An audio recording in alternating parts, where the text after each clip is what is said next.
We begin tonight with an upcoming election, not the one in 2020 though. This November, there's an important constitutional amendment election that you need to know about.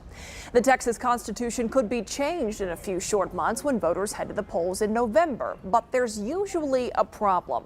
Few voters actually show up for amendment elections. Sarah Acosta spoke with a voting advocacy group and explained some of what's at stake here.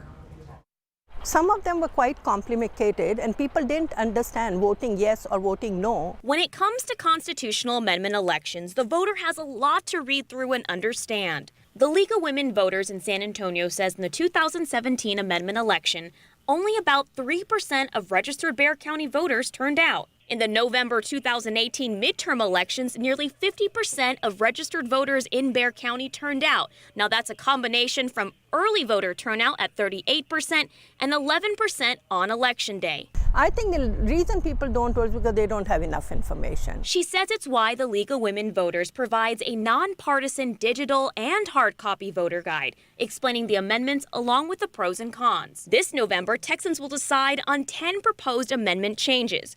These 10 proposals were passed by the legislature this past session and will only go into effect if Texan voters approve them. Here are those 10 amendments at a glance, but let's talk about a few of them.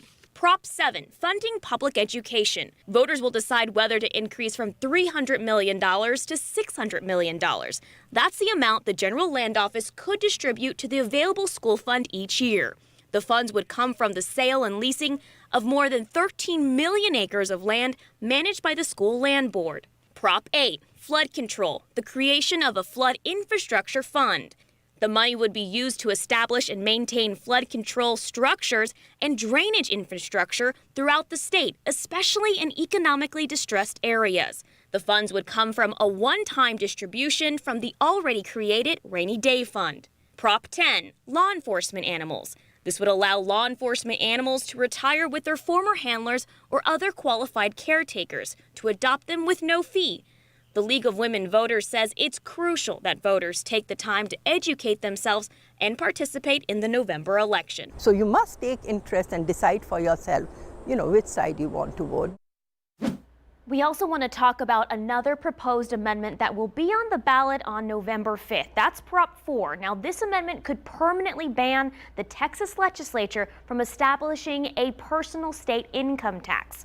So it might get a little confusing here. So if you want Texas to have a state income tax in the future, you vote no.